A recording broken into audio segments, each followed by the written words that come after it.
어르신 3 이야기에 오신 여러분을 환영합니다. 시어머니 칠순 잔치에서 시동생에게 300억 별장 상속 선언.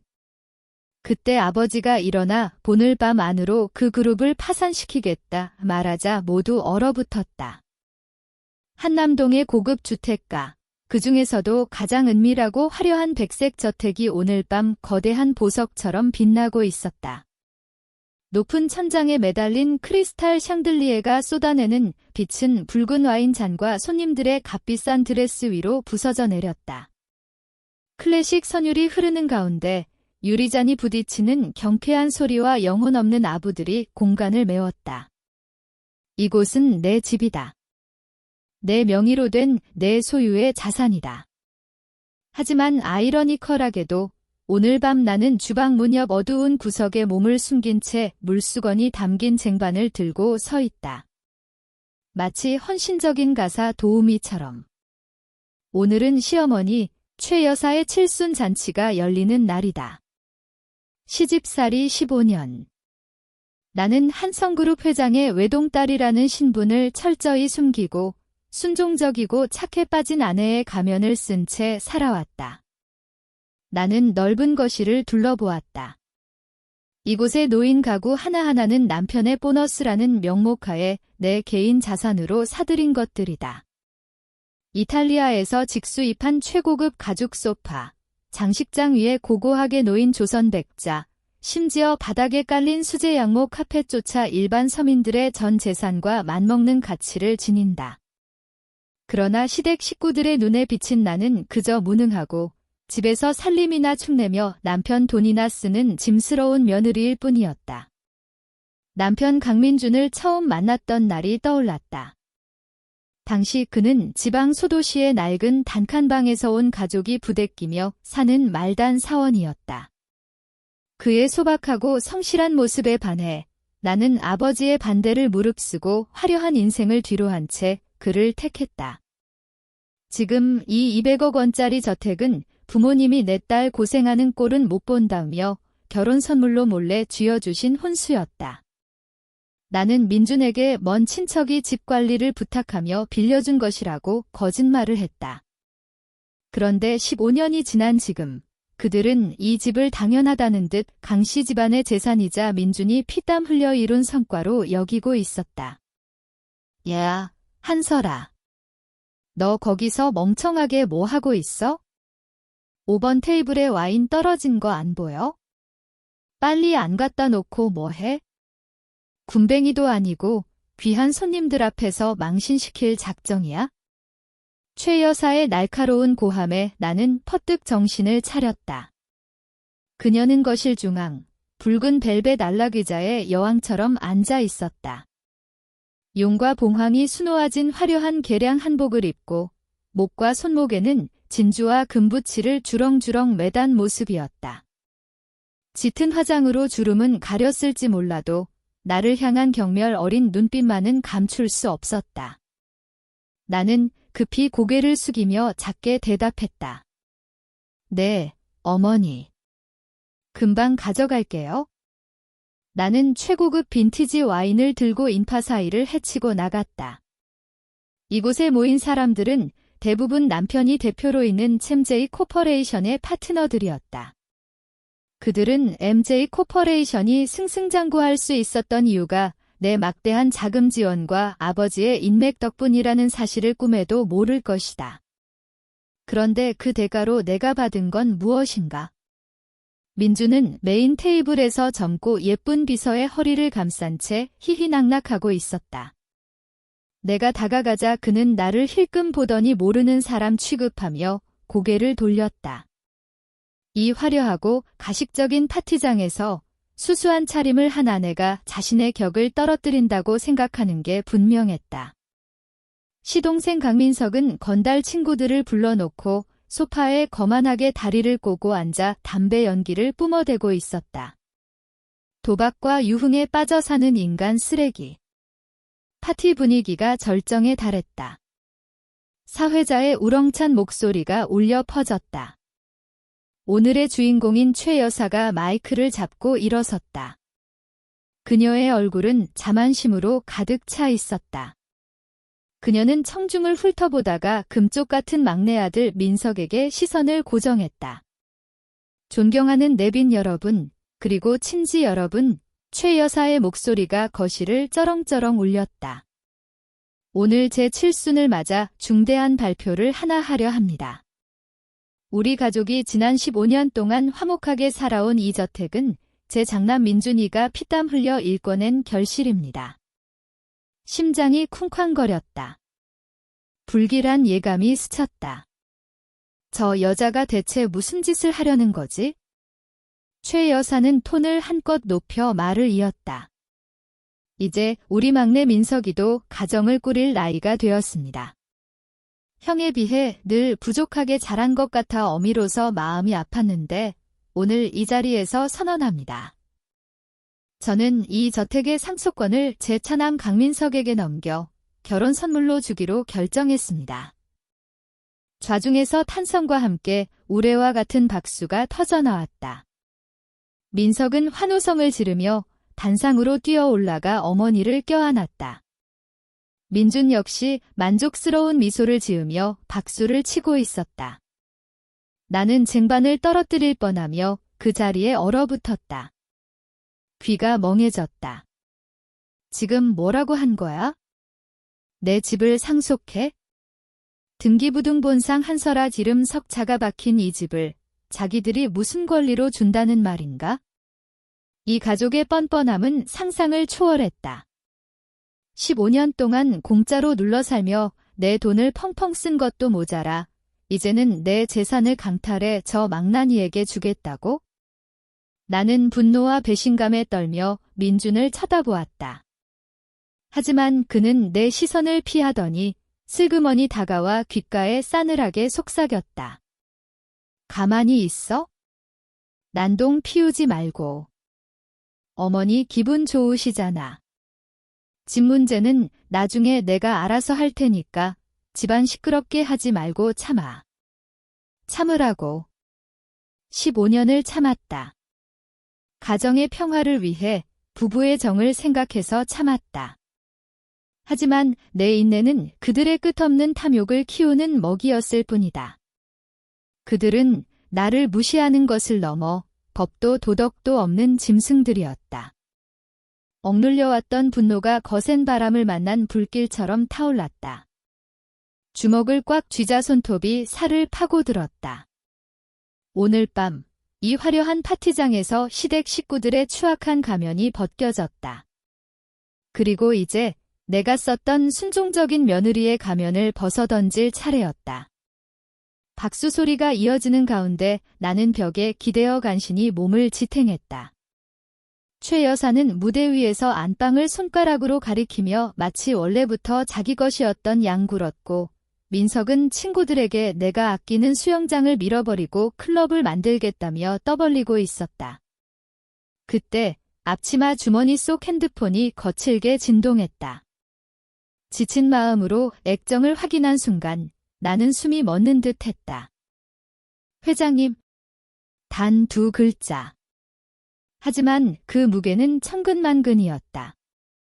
재계 서열일 2위를 다투는 한성그룹의 총수이자 나의 아버지 한국환 회장. 주식시장을 기침 한 번으로 흔드는 절대 권력자.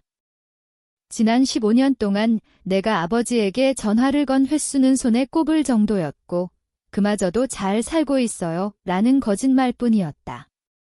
나는 떨리는 손으로 통화 버튼을 눌렀다. 인사를 하기도 전에 억누르고 있지만 폭발 직전인 활화산 같은 아버지의 목소리가 들려왔다.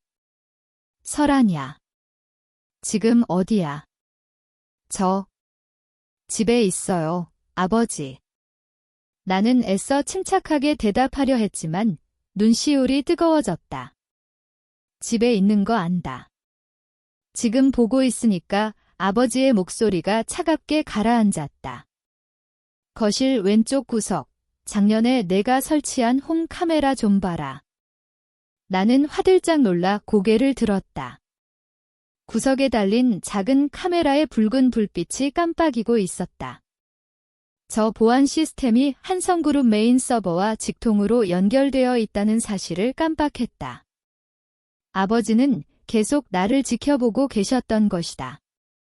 다 봤다. 이번에는 억누름 없는 호통이 천둥처럼 터져나왔다. 그 개만도 못한 인간들이 하는 짓거리, 내가 다 봤어. 지난 15년 내가 선택한 놈이라 존중해서 놔뒀다. 내 맘대로 살아보라고.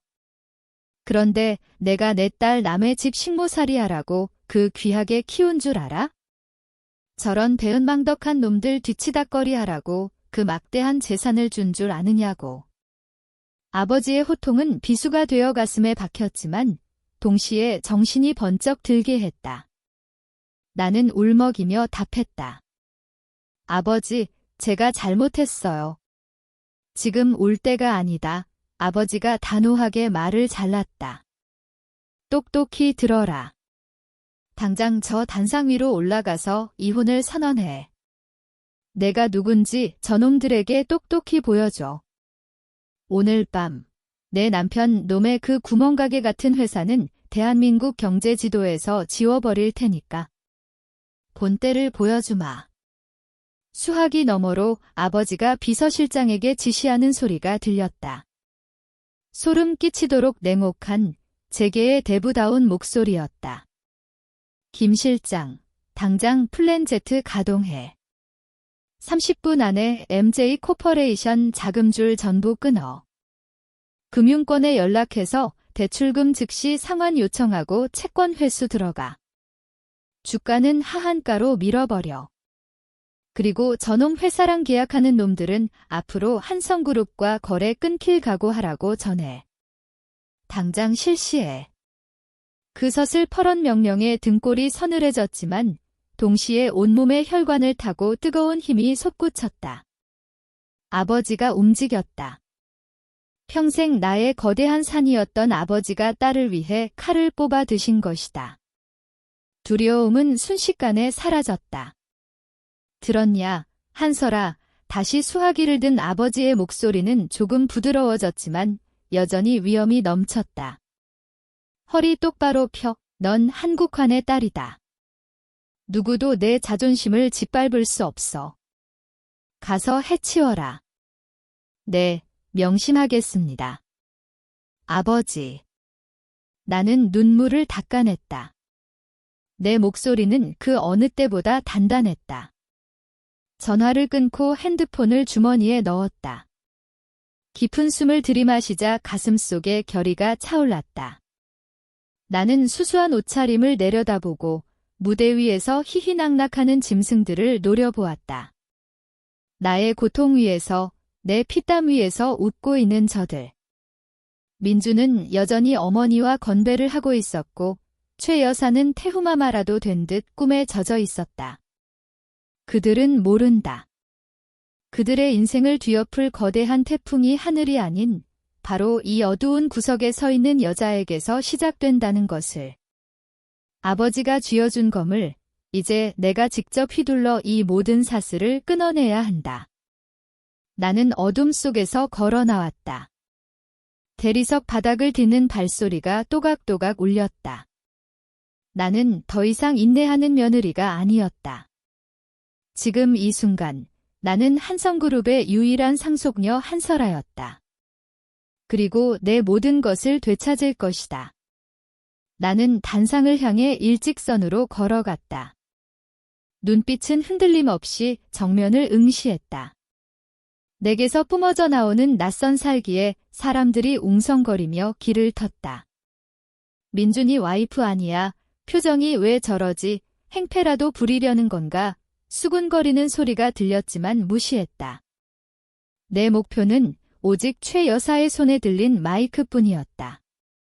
내가 단상으로 다가가자 민준이 가장 먼저 눈치챘다. 그는 인상을 찌푸리며 내 앞을 가로막고 이 사이로 낮게 으르렁거렸다. 한설아. 너 미쳤어.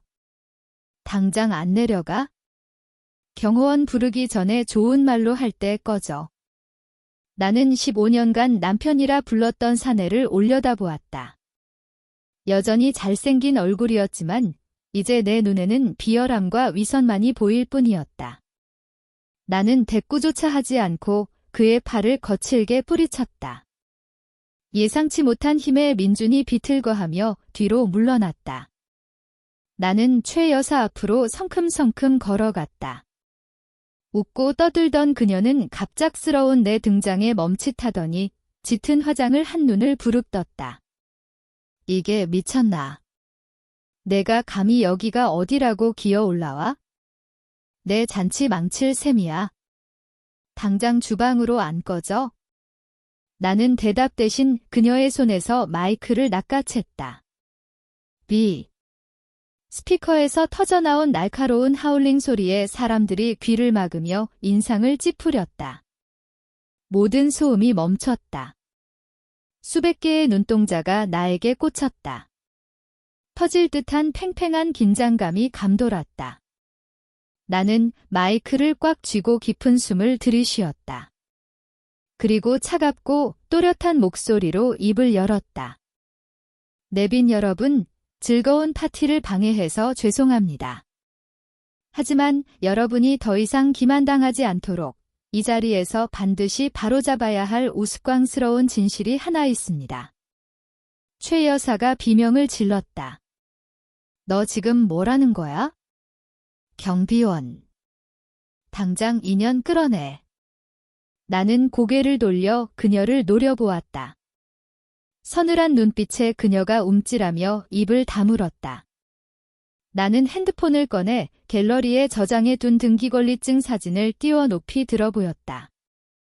방금 최 여사님께서 이 저택을 차남에게 증여하겠다고 선언하셨죠. 그런데 묻겠습니다. 당신들, 그리고 여기 강민준 씨에 대체 무슨 자격으로 남의 재산을 맘대로 넘겨준다는 겁니까? 나는 핸드폰 화면을 가족사진 슬라이드가 돌아가던 대형 빔 프로젝터에 연결했다. 순식간에 등기권리증 이미지가 거대한 스크린을 가득 채웠다. 소유주, 한설. 그 이름 석자가 모든 사람의 눈에 선명하게 박혔다. 이 저택은 제 명의입니다. 결혼 전 저희 부모님이 저에게 주신 제 개인 특유재산입니다. 강씨 집안 돈은 단 1원도 벽돌 한 장 값도 들어가지 않았습니다. 나는 좌중을 향해 당당하게 선언했다. 지난 15년 부부의 정을 생각해 얹혀 살게 해줬더니 주제도 모르고 이제는 내 집을 빼둬서 도박쟁이 아들에게 주겠다고요?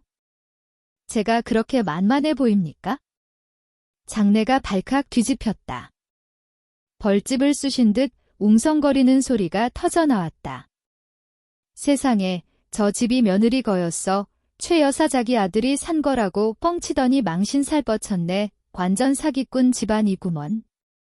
최 여사의 얼굴이 불그락푸르락해지더니 흑빛으로 변했다. 그녀는 손을 떨며 나에게 삿대질을 했다. 너 이 건방진 년. 내가 우리 집 며느린데 남편 것이 내 거고 내 것이 남편 거지? 감히 시어미 앞에서 눈을 부라려? 내가 이 집 어른이야. 내 맘대로 할 권리가 있어. 당신들에겐 아무 권리도 없어. 나는 말을 자르며 단호하게 쏘아붙였다. 법은 당신들의 그 탐욕스러운 논리를 인정하지 않아. 민주는 그제야 정신이 들었는지 얼굴이 홍당무처럼 달아올라 마이크를 뺏으려 달려들었다. 분노와 수치심이 뒤섞인 표정이었다. 한설아. 입 닥쳐. 너 진짜 미쳤어? 집안일은 집구석에서 해결해야지. 왜 남들 앞에서 제 얼굴에 침을 뱉고 지랄이야? 나는 몸을 비켜 그의 손을 피했다. 그리고 혐오감이 가득 담긴 눈으로 그를 똑바로 응시했다. 집안일. 당신 어머니가 내 집을 뺏겠다고 선언할 때 당신은 어디 있었지? 나보고 참으라고 했잖아. 좋아. 그래서 이제 안 참으려고. 나는 객석을 향해 돌아섰다.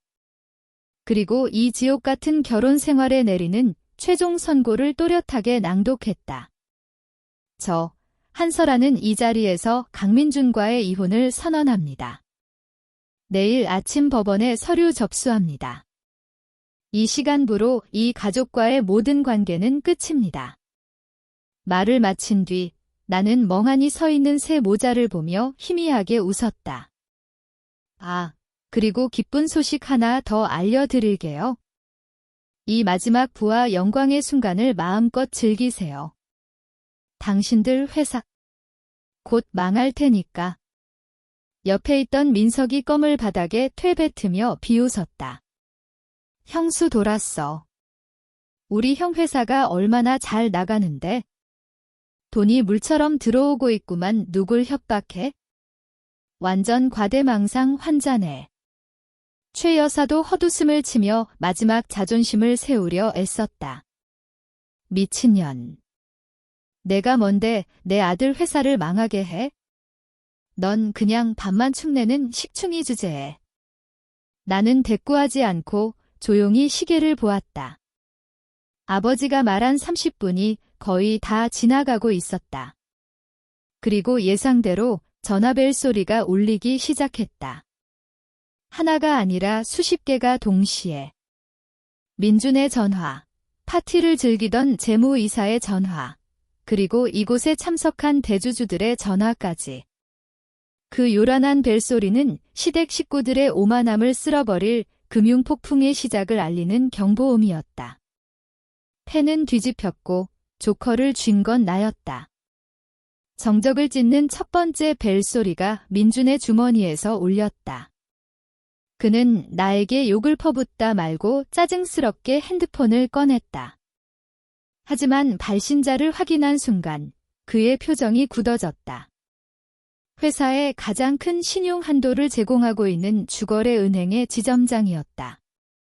민주는 헛기침을 하며 애써 침착한 척 전화를 받았다. 아, 네, 지점장님.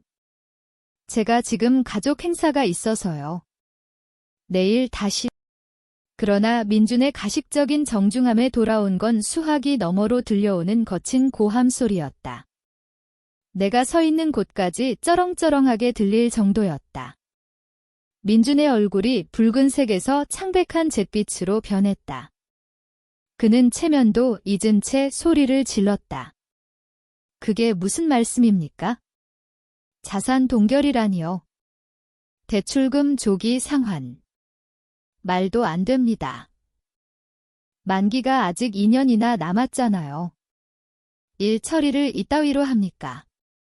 민준의 말이 채 끝나기도 전에 이번 테이블에 앉아있던 MJ 코퍼레이션 재무이사의 핸드폰이 울렸다. 전화를 받은 그녀는 사색이 되어 벌떡 일어나다가 오렌지 주스를 새 드레스에 쏟고 말았다. 대표님, 큰일 났습니다. 그녀의 목소리가 공포에 질려 갈라졌다.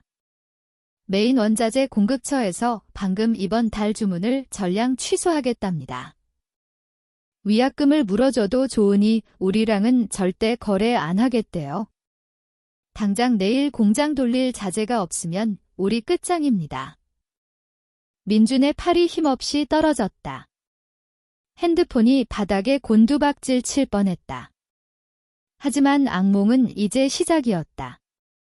구석에서 스마트폰으로 주식을 확인하던 민석이 돼지 멱다는 소리를 질렀다. 형 이거 대체 어떻게 된 거야? 회사 주가가 왜 바닥에 처박혀? 5분 만에 하한가 갔어. 매수 잔량이 아예 없다고. 아, 내 돈. 내 주식. 파티장은 순식간에 아수라장이 되었다. 주주들과 파트너들은 웅성거리며 핸드폰을 확인하고 여기저기 전화를 돌렸다. 민준네 가족을 바라보던 부러움의 시선은 순식간에 의심과 경악으로 바뀌었다. 상황이 심상치 않게 돌아가자 최 여사가 당황하여 단상 아래로 뛰어내려와 민준의 팔을 흔들었다. 민준아, 이게 다 무슨 일이냐? 갑자기 왜 이 난리야? 전현이 사람 사서 연극하는 거지? 그렇지. 민준이 넋이 나간 눈으로 어머니를 쳐다보았다. 식은땀이 비 오듯 흘러내렸다. 어머니 좀 조용히 하세요. 연극은 무슨 연극이야. 은행에서 진짜 돈줄 끊었다고. 주식도 휴지 조각 됐다고요. 다 끝났어. 다. 나는 팔짱을 낀 채 그 혼란스러운 광경을 차갑게 지켜보았다. 통쾌함이 온몸의 세포 하나하나를 깨우는 듯 했다. 탐욕과 잔인함의 대가 그들이 치러야 할 값이었다. 나는 한 발짝 앞으로 나가 사람들의 이목을 집중시켰다. 아직 아버지와 연결된 상태인 핸드폰을 높이 들어 올렸다. 패닉에 빠진 군중 속에서 내 목소리가 또렷하게 울려 퍼졌다. 아직도 상황 파악이 안 되십니까? 친절하게 설명해 드리죠. 지금 전화기 너머에서 당신들의 그 보잘것없는 회사 숨통을 끊으라고 명령하신 분이 바로 제 아버지입니다. 민준이 핏발선 눈으로 나를 올려다보았다. 너네 아빠? 내 아비가 누군데? 시골에서 농사짓는 노인네가 무슨 수로? 허풍 떨지 마. 나는 헛웃음을 지었다. 그들의 무지함이 애처로울 지경이었다. 지난 15년 동안 난 단 한 번도 거짓말을 한 적 없어.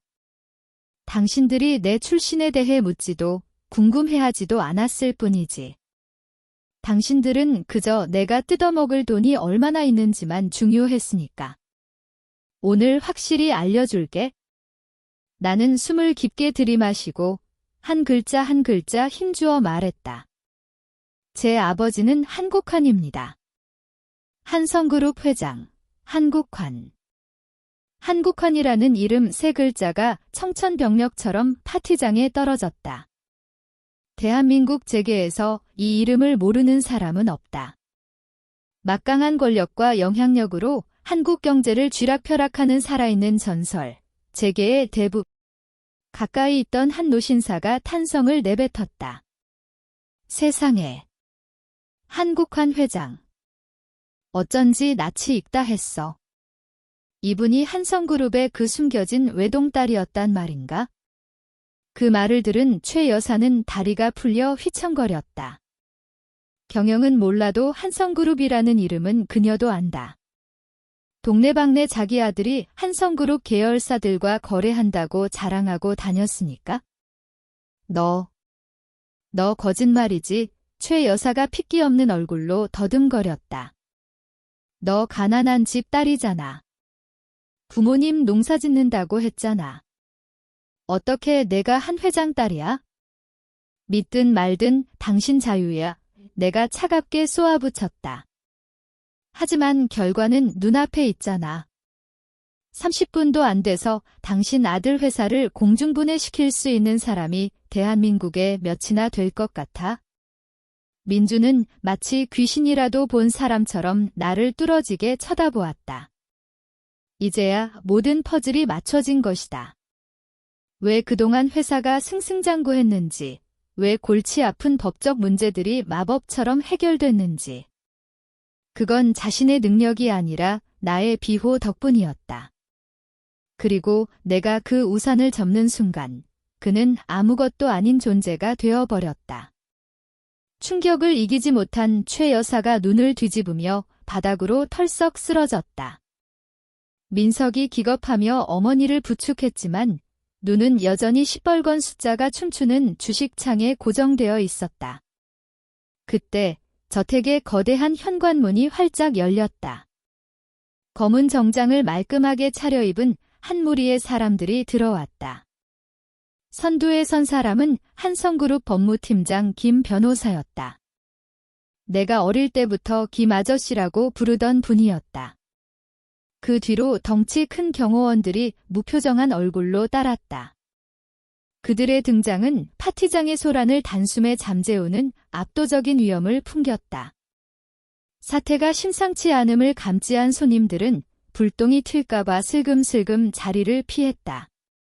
방금 전까지 민준의 가족에게 아부하던 사람들은 이제 그들과 눈도 마주치지 않으려 애쓰며 도망치듯 빠져나갔다. 화려했던 칠순 잔치는 순식간에 폐허가 되었다. 김 변호사가 나에게 곧장 걸어와 정중하게 허리를 숙였다.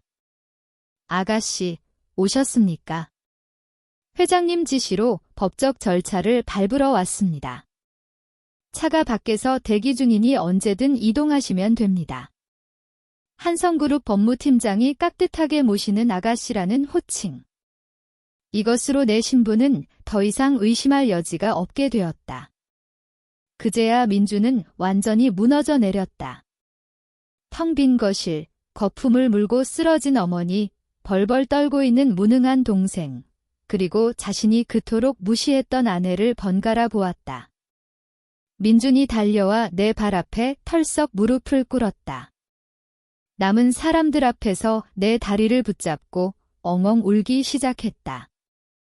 비참하기 짝이 없는 몰골이었다. 설아. 내가 잘못했어. 내가 죽을 죄를 졌어. 제발 한 번만 봐줘. 장인어른께 말씀 좀 잘 드려줘. 회사는 내 인생 전부잖아. 이렇게 망할 순 없어. 나는 내 발밑에 엎드린 남자를 내려다보았다. 한때는 그의 야망과 인간미를 사랑했다. 하지만 지금 내 눈에 보이는 건 비겁하고 책임감이라곤 없는 껍데기뿐이었다. 나는 차갑게 다리를 뺐지만 민주는 더 필사적으로 매달렸다. 설아, 제발. 우리 15년 부부잖아. 정을 생각해서라도 나 좀 살려줘. 그리고 집 문제는 맹세코 내가 뺏으려던 거 아니야.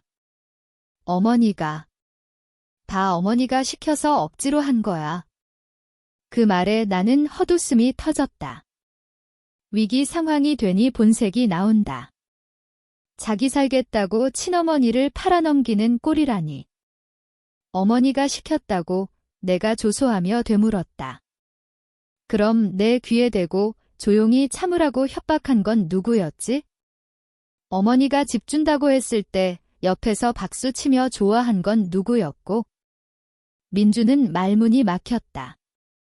그는 필사적으로 변명거리를 찾으며 더듬거렸다. 그땐 내가 잠시 돌았었나 봐. 어머니 화내실까 봐 맞장구만 친 거야. 파티 끝나면 내가 다시 너한테 돌려주라고 설득하려고 했어. 진짜야. 집어치워. 강민준, 나는 그의 뻔한 거짓말을 날카롭게 잘랐다. 내가 모를 줄 알아? 당신이랑 당신 어머니 한 달 전부터 작당했잖아. 내가 법도 모르는 멍청한 여자라고 생각해서 가족이라는 이름으로 압박하면 순순히 도장 찍어줄 줄 알았겠지? 집 뺏고 나면 날 쫓아내고 그 여우 같은 비서년 들어앉힐 생각이었잖아. 안 그래? 민준의 얼굴이 사색이 되었다. 내연녀 문제까지 내가 알고 있을 줄은 꿈에도 몰랐을 것이다. 형이 무릎 꿇고 비는 꼴을 보다 못한 민석이 씩씩거리며 달려들었다. 형은 자존심도 없어? 이 여자한테 왜 빌어? 돈 좀 있으면 다야? 어차피 법적으로 부부잖아. 이혼하면 재산 반반 나눠야지. 그리고 이 집 관리하는데 나도 기여했어. 우릴 그렇게 쉽게 쫓아낼 수 있을 것 같아. 김 변호사가 민석의 앞을 가로막았다. 그는 안경을 고쳤으며 냉철한 목소리로 팩트를 꽂았다.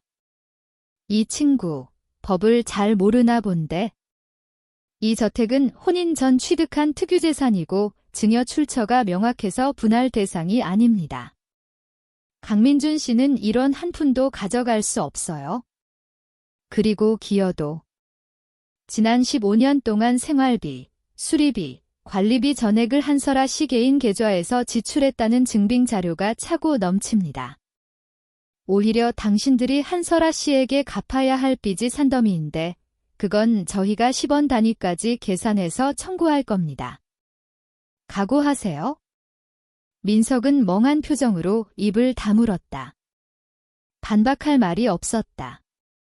나는 바닥에 엎드린 민준을 보았다. 이제 내 눈에 남은 건 일말의 미련도 아닌 순수한 경멸뿐이었다. 이혼 소장은 변호사 통해서 보낼 거야? 당장 내 앞에서 꺼져. 나는 민준의 손을 거칠게 뿌리치고 뒤도 돌아보지 않고 걸어갔다. 등 뒤에서 민준의 애처로운 절규가 들려왔지만 내 발걸음을 멈추게 할 수는 없었다. 모든 것은 이미 늦었다. 나는 2층 침실로 향했다. 한때 행복한 가정을 꿈꾸며 잠들었던 그곳은 이제 소름 끼치도록 차갑고 낯설었다. 금고를 열었다. 안에는 최 여사와 민준이 호시탐탐 노리던 폐물들이 가득했다. 나는 그들이 사준 건 싸구려 머리핀 하나도 챙기지 않았다. 오직 내 명의의 등기권리증, 여권, 그리고 결혼할 때 엄마가 쥐어준 진주 예물 세트만 챙겼다. 돈으로 환산할 수 없는 온전히 내 것인 물건들 뿐이었다. 방을 마지막으로 둘러보았다. 드레스룸에는 민준이 접대용으로 입으라고 강요했던 화려한 옷들이 걸려 있었고 화장대에는 최 여사가 몰래 훔쳐 쓰던 내 화장품들이 놓여 있었다. 다 버리고 간다. 이 지옥 같은 곳에 먼지 한 톨도 묻혀가고 싶지 않았다. 가장 가볍고 깨끗하게 떠날 것이다. 계단을 내려오자 1층 거실은 텅 비어 있었다. 손님들은 모두 도망쳤고 바닥엔 깨진 접시와 뒹구는 술병들 뿐이었다. 정신을 차린 최 여사는 바닥에 주저앉아 대성통곡을 하고 있었고 민주는 소파에 머리를 쳐박고 절망하고 있었다. 민석은 욕설을 중얼거리며 불안하게 왔다 갔다 했다. 내가 작은 핸드백을 들고 계단을 내려오는 모습을 본 최 여사는 고개를 들었다. 퉁퉁 부어오른 그녀의 눈에 도끼가 서려 있었다. 너 어디가? 정말 나가려는 거냐? 집안을 쑥대밭으로 만들어 놓고 엉덩이만 털고 나가면 그만이야? 이 천하의 나쁜 년. 나는 마지막 계단에서 멈춰 섰다. 그리고 동정 어린 눈빛으로 그녀를 내려다보았다. 어머님, 지금 그 힘 아꼈다가 짐 싸는데 쓰세요. 곧 제 변호사가 퇴거 명령서를 보내드릴 겁니다. 그리고 누가 누구 집안을 망쳤는지는 가슴에 손을 얹고 잘 생각해 보세요. 나는 뒤도 돌아보지 않고 현관문을 나섰다. 바깥 공기는 상쾌하고 시원했다. 안에 그 숨막히는 감옥과는 전혀 다른 세상이었다. 저택 정문 앞에는 검은색 롤스로이스 팬텀이 미끄러지듯 대기하고 있었다. 우리 집안의 오랜 전속기사, 박 기사님이 차 문 옆에 꼿꼿한 자세로 서 있었다. 내가 나오자 그는 서둘러 뒷좌석 문을 열며 정중히 허리를 굽혔다. 아가씨, 기다리고 있었습니다. 회장님과 사모님께서 댁에서 저녁 식사를 준비하고 계십니다. 고마워요, 아저씨. 나는 지난 15년 중 가장 편안한 미소를 지었다. 최고급 가죽 시트에 몸을 맡겼다. 묵직한 차 문이 닫히는 순간 등 뒤에 시끄럽고 가식적인 세상과 완벽하게 차단되었다. 차는 부드럽게 미끄러져 나갔다.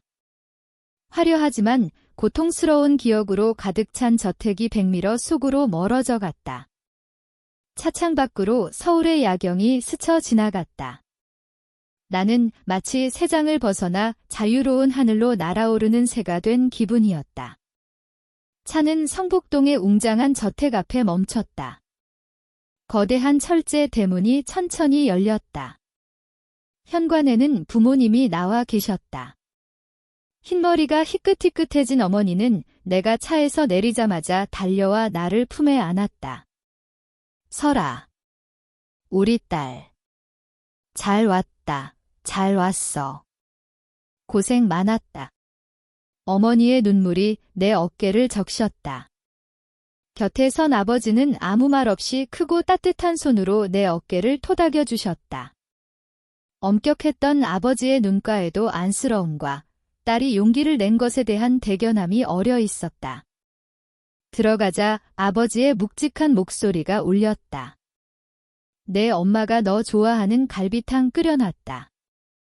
어제부터 푹 고와서 국물이 아주 진국이야. 집 안으로 들어서자 구수한 고기 육수 냄새가 코끝을 자극했다. 굳어있던 감각들이 깨어나는 듯 했다. 이곳이야말로 진짜 집이다. 계산도, 이용도 없는 오직 무조건적인 사랑만이 존재하는 곳. 식탁에 앉아 김이 모락모락 나는 뚝배기를 받았다. 뜨거운 김에 안경이 뿌옇게 흐려졌다. 진한 국물을 한 숟가락 뜨자마자 눈물이 뚝뚝 떨어져 국물 위로 번졌다. 슬퍼서가 아니었다. 너무나 행복해서였다. 나는 돌아왔다. 진짜 내 삶을 되찾은 것이다. 어서 먹어라. 식기 전에 어머니가 밥 위에 고기를 얹어주며 말했다. 나는 고개를 끄덕이며 어린아이처럼 엉엉 울면서 밥을 먹었다. 오늘 밤 나는 내 옛방에서 꿀맛 같은 잠을 잘 것이다. 그리고 내일 해가 뜨면 강민준의 가족이 내게서 뺏어간 모든 것을 되찾는 처절한 복수가 시작될 것이다. 법적 전쟁은 이제 막 서막을 올렸을 뿐이다. 다음 날 아침, 나는 쏟아지는 햇살 속에 눈을 떴다. 푹 자고 일어난 덕에 피고는 가셨지만 가슴속 결의는 활활 타오르고 있었다. 나는 몸에 딱 맞는 세련된 정장으로 갈아입고 옅게 화장을 한 뒤 아버지의 서재로 향했다. 그곳에는 한성그룹 최고의 엘리트들로 구성된 변호사, 회계사, 감사팀이 이미 대기하고 있었다. 거대한 원목 테이블 위에는 서류 뭉치가 산더미처럼 쌓여 있었다. 법무팀장 김 변호사가 자리에서 일어나 인사한 뒤 곧바로 본론으로 들어갔다. 아가씨, 저희 팀이 밤새 MJ 코퍼레이션의 자금 흐름과 시댁 식구들의 지난 15년치 개인 지출 내역을 전부 조사했습니다. 결과는 예상보다 훨씬 참담합니다. 나는 자리에 앉아 계속하라는 신호를 보냈다. 김 변호사가 내 앞으로 붉은색 숫자가 빼곡한 재무보고서를 밀어주었다.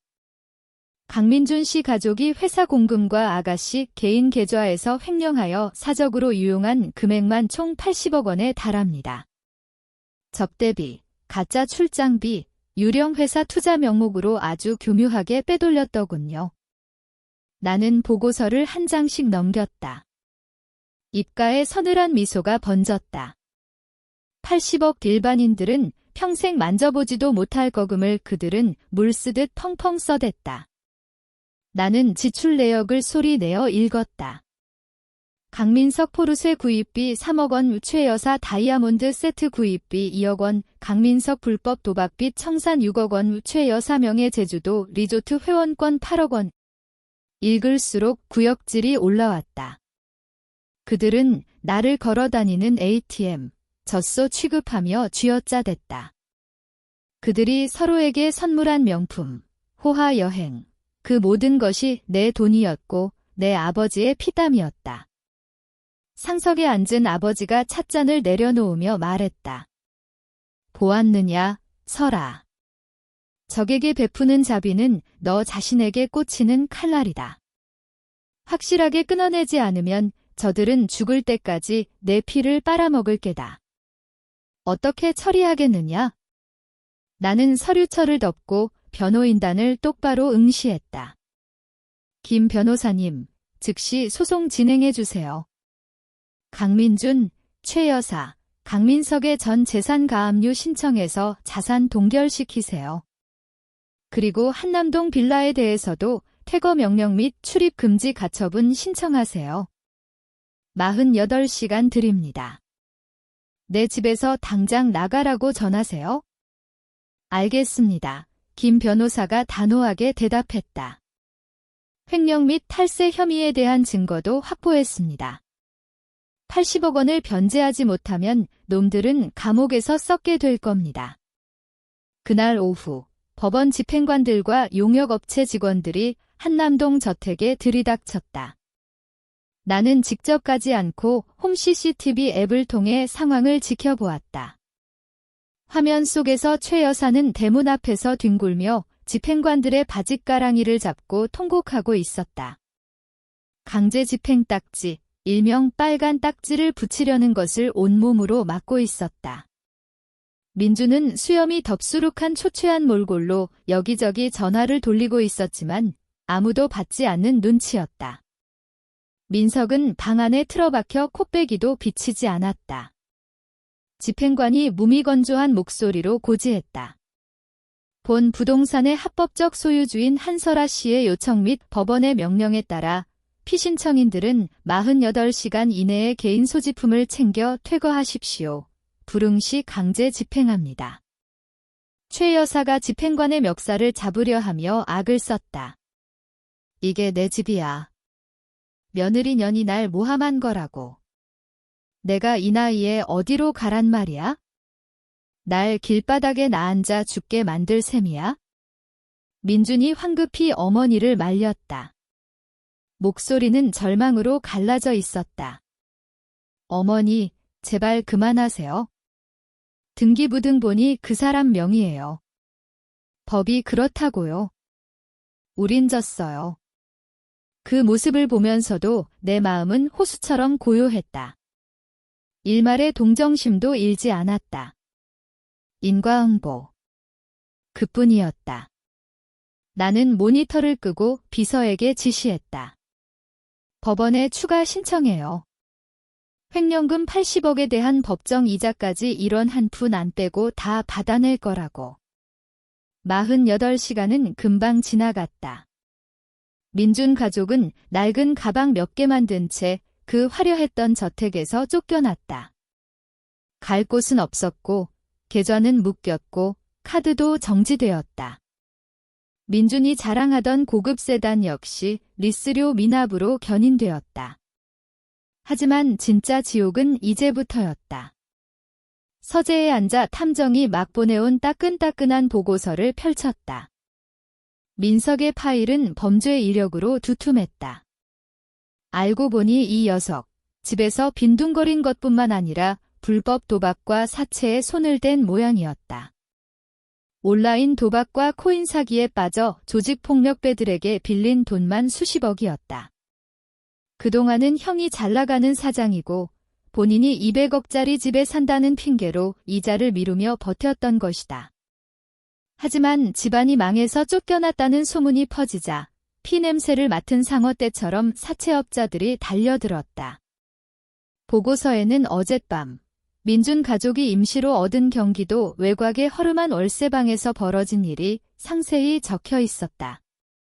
저녁 8시경 최 여사가 끼니를 때우려 휴대용 가스버너에 라면을 끓이고 있을 때였다. 문신으로 뒤덮인 건장한 사내들이 쇠파이프를 들고 들이닥쳤다. 우두머리는 미친 개로 불리는 악명 높은 사채업자였다. 미친 개가 끓고 있던 양은 냄비를 발로 걷어찼다. 뜨거운 국물이 사방으로 튀자 최 여사가 비명을 지르며 뒤로 나자빠졌다. 강민석 어디 있어? 당장 튀어나오라고 해. 그의 굵은 목소리가 좁은 방을 울렸다. 민준이 사색이 되어 달려나와 손을 비볐다. 형님들, 진정하십시오. 말로 합시다. 제 동생이 지금 몸이 좀 안 좋아서. 몸이 안 좋아? 지랄하네. 부하 한 명이 쇠파이프를 휘둘러 창문을 박살냈다. 챙그랑. 내 동생이 우리 형님 돈 20억을 떼먹었어. 원금에 이자 합쳐서 오늘 안 갚으면 이 집구석 다 밀어버린다. 20억이라는 소리에 최 여사는 그 자리에서 기절해 버렸다. 민주는 다리가 후들거려 서 있기도 힘들었다. 형님, 저희 집이 방금 부도가 나서요. 당장은 현금이 없습니다. 며칠만 여유를 주시면. 개소리 집어치워. 미친 개가 고함을 질렀다. 돈 없으면 몸으로 때워야지. 강민석 끌어내. 부하들이 방구석에 숨어있던 민석을 짐짝처럼 끌고 나왔다. 민석은 바닥을 기며 애원했다. 형님. 살려주세요. 우리 형수가 부자예요. 형수가 돌아오면 갚으라고 할게요. 한성그룹 딸이라고요. 미친 개가 비웃으며 민석의 얼굴에 침을 뱉었다. 이 새끼가 아직도 약을 파네. 서울 바닥에 소문 다 났어. 내 형수가 너네 집안 싹 다 손절하고 내쫓았다고. 넌 이제 동아줄 끊겼어, 임마. 그가 눈짓을 하자 부하들이 민석을 짓눌렀다. 끔찍한 파열음이 들리고 민석의 처절한 비명이 골목을 뒤흔들었다. 경고의 의미로 다리 하나를 부러뜨린 것이다. 이건 1차 이자. 미친 개가 차갑게 뱉었다. 3일 뒤에 다시 온다. 그때도 돈 없으면 나머지 다리 하나도 내놓을 준비해라. 민준의 가족은 난장판이 된 방에서 서로를 부둥켜 안고 오열했다. 이웃들은 보복이 두려워 아무도 도와주지 않고 멀리서 지켜볼 뿐이었다. 다음 날 아침, 사채업자들이 다녀간 충격이 가시기도 전에 또 다른 빚쟁이들이 몰려와 현관문에 붉은 페인트와 까나리 액젓을 뿌려댔다. 벽에는 핏빛으로 돈 갚아라는 글씨가 도배되었고 악취가 진동했다. 나는 보고서를 내려놓으며 안도의 한숨을 내쉬었다. 남을 괴롭히고 등쳐먹던 자들이 결국 더 악독한 놈들에게 당하는 것, 이것이야말로 인과응보의 순리였다. 나는 탐정에게 전화를 걸었다. 수고하셨어요. 계속 감시하세요. 도망 못 가게 꽉 잡고 있으세요. 바닥이 어디까지인지 뼈저리게 느끼게 해줘야죠. 네, 알겠습니다. 아가씨. 나는 의자를 돌려 어머니의 장미 정원을 바라보았다. 내 삶은 다시 평화로운 궤도로 돌아왔지만 그들의 삶은 그들 스스로가 만든 어둠 속으로 침몰하고 있었다. 일주일 뒤 6월의 서울은 폭염으로 끓어올랐다. 아스팔트가 녹아내릴 듯한 숨막히는 더위였다.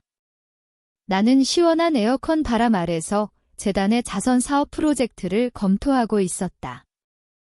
그때 경비실에서 인터폰이 울렸다. 아가씨, 정문 앞에 거짓골을 한 사람 셋이 와서 무릎 꿇고 아가씨를 찾고 있습니다. 남편이랑 시어머니라는데요. 쫓아내도 안 가고 밖에서 울고불고 난리를 쳐서 동네가 시끄럽습니다. 경찰 부를까요? 나는 CCTV 화면을 띄웠다. 눈앞에 펼쳐진 광경은 처참했다. 명품 정장만 고집하던 민주는 꾀죄죄한 셔츠 차림에 며칠은 굶은 듯 뺨이 푹 꺼져 있었고 피부는 햇볕에 그을려 새카맸다. 천하무적 같던 최 여사는 산발한 머리에 주름 가득한 얼굴로 넋이 나가 있었다. 옆에는 깁스를 한 민석이 뜨거운 보도블록 위에 널브러져 신음하고 있었다. 그들은 달궈진 바닥에 무릎을 꿇고 굳게 닫힌 철문을 향해 빌고 있었다. 인터폰을 통해 들려오는 곡소리가 처량하기 그지없었다. 나는 인터폰의 통화 버튼을 눌렀다. 스피커를 통해 내 차가운 목소리가 흘러나갔다. 여기 왜 왔어요? 우린 이제 아무 관계 없다고 분명히 말했을 텐데. 내 목소리를 들은 최 여사는 물에 빠진 사람이 지푸라기라도 잡는 심정으로 벌떡 일어나 대문에 매달렸다. 쉰 목소리로 절규했다. 설아. 우리 며느리. 제발 부탁이다. 시어미가 이렇게 빈다. 제발 자비를 베풀어서 우리 좀 살려다오. 우리 민석이 죽게 생겼어. 깡패놈들이 우리 식구 다 죽인댄다.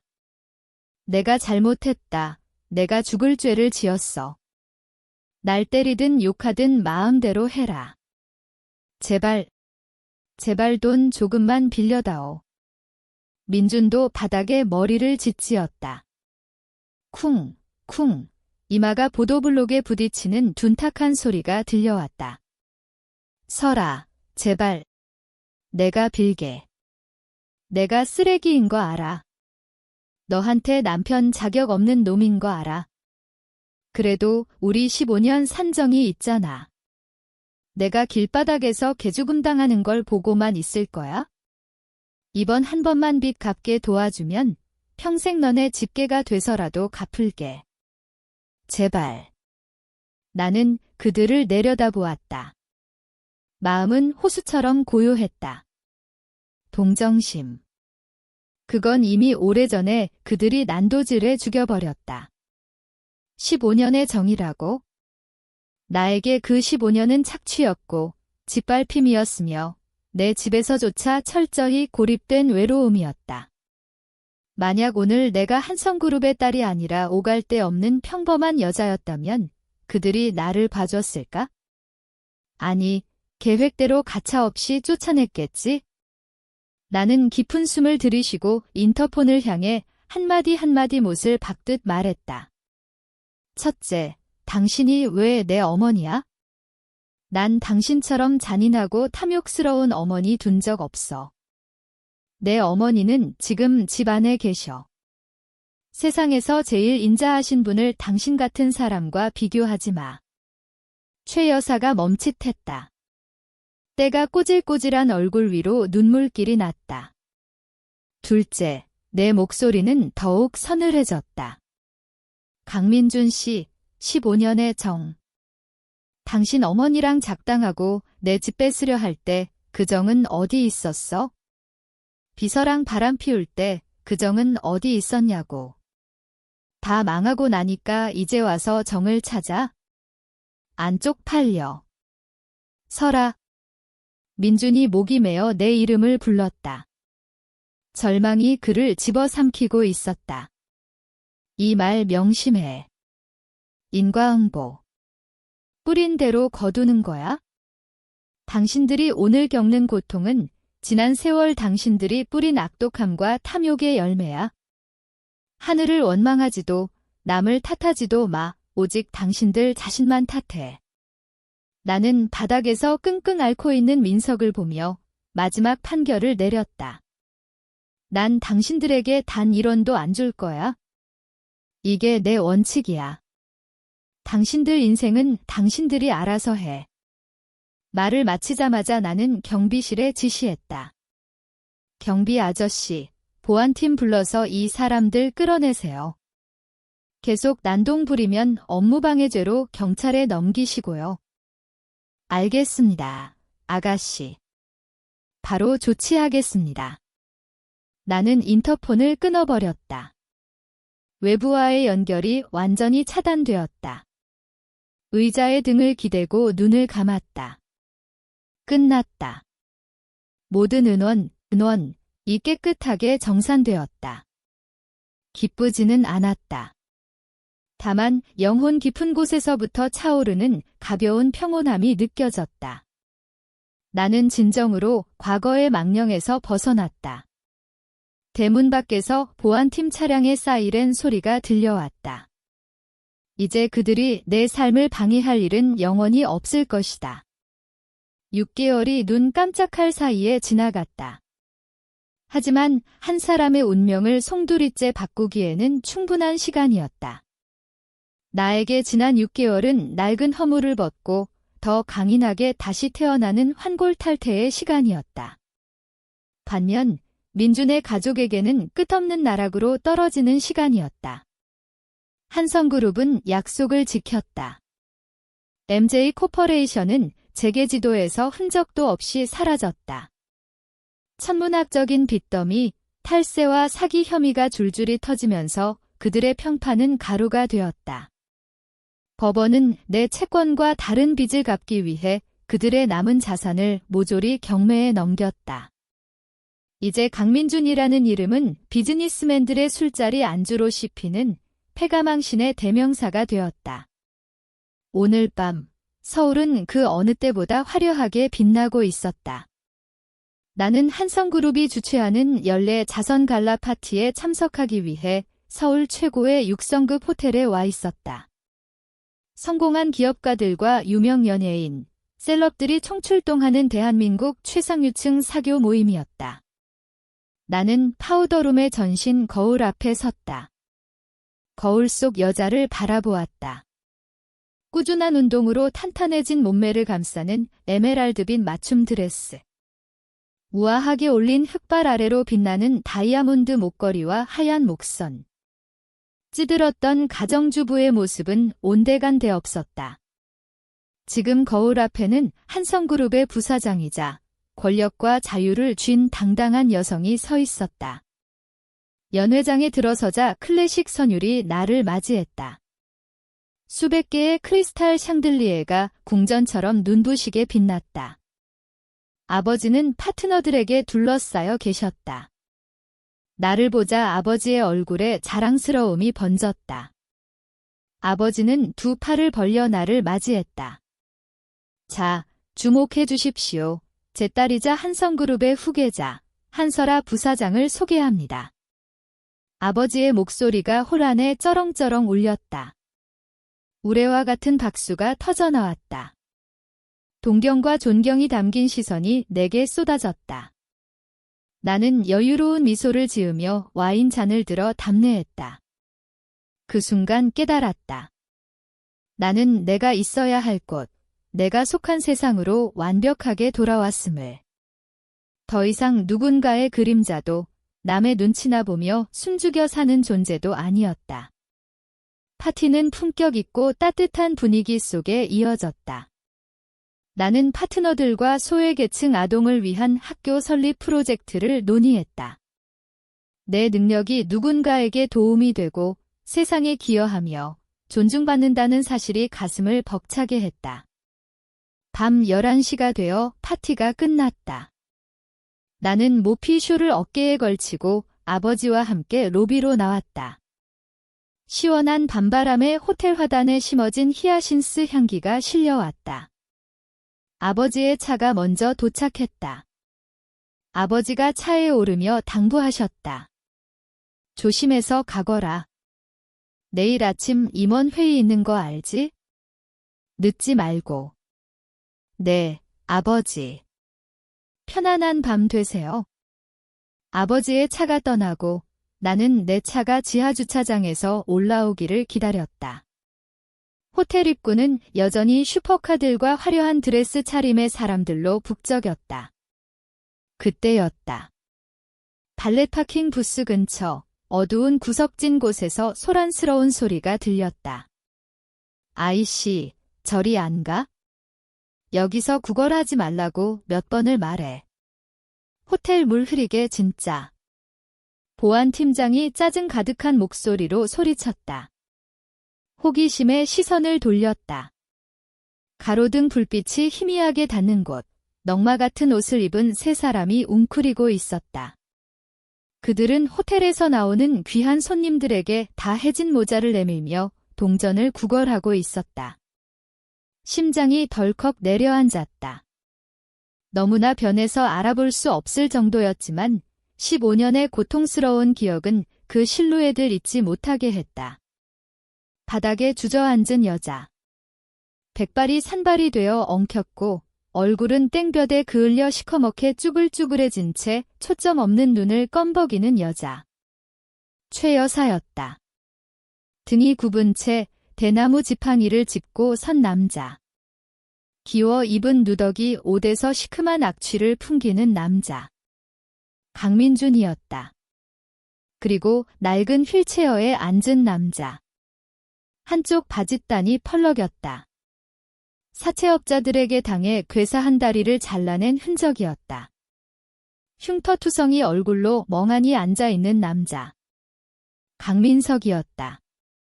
그들은 시장 바닥을 떠도는 유령이나 다름없었다. 하늘을 찌를 듯하던 오만함과 위세는 온데간데 없고 비굴함과 절망만이 남은 껍데기들. 그들도 나를 알아본 것 같았다. 민준이 고개를 들었다. 허공에서 우리의 시선이 얽혔다. 시간이 멈춘 듯 했다.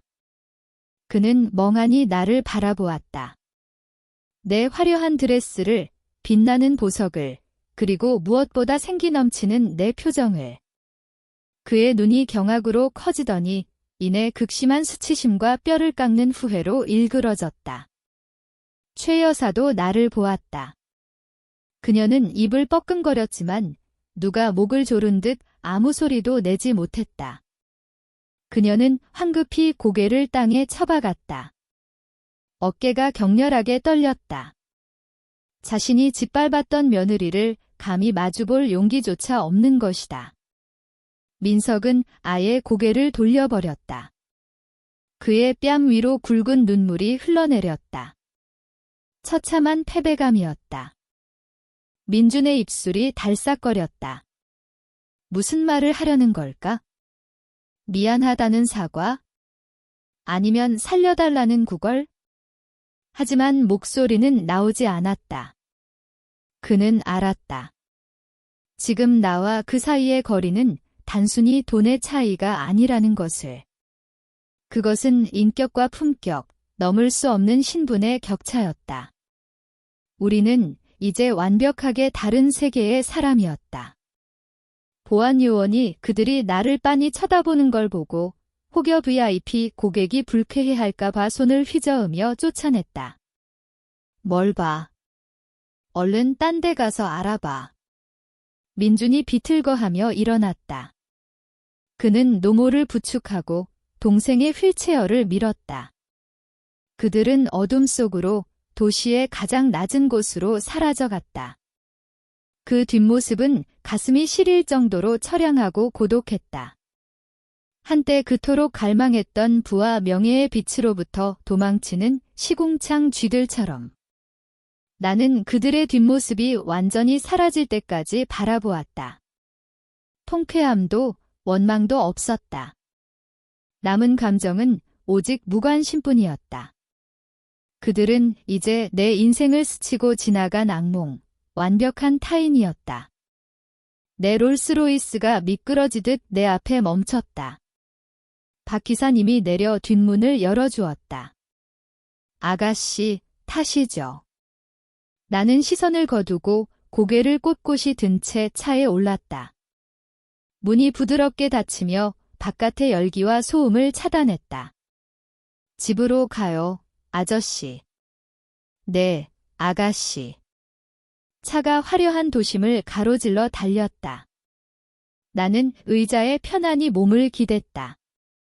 차창 밖으로 흘러가는 풍경을 보며 미소 지었다. 과거는 백미러 뒤로 사라졌다. 상처와 치욕은 깨끗이 씻겨나갔다. 내 앞에는 찬란하고 눈부신 미래만이 펼쳐져 있었다. 진정한 내 인생은 바로 지금부터 시작이다. 탐욕의 끝에서 나락으로 떨어진 그들. 그것은 배신과 오만에 대한 가장 비싸고 혹독한 대가였다. 한설아의 이야기는 우리에게 분명하게 말한다. 희생은 고귀하지만 그것은 가치를 아는 사람에게 바칠 때만 빛난다는 것을. 그리고 타인의 존엄을 짓밟은 자에게 인과응보는 늦게 올지언정 결코 비껴가지 않는다는 것을. 이 사이다 복수극이 통쾌하셨다면, 그리고 당신만의 교훈을 얻으셨다면 별표 좋아요, 별표와 구독 버튼 꾹 눌러주세요. 더 짜릿한 참교육 이야기로 찾아오겠습니다.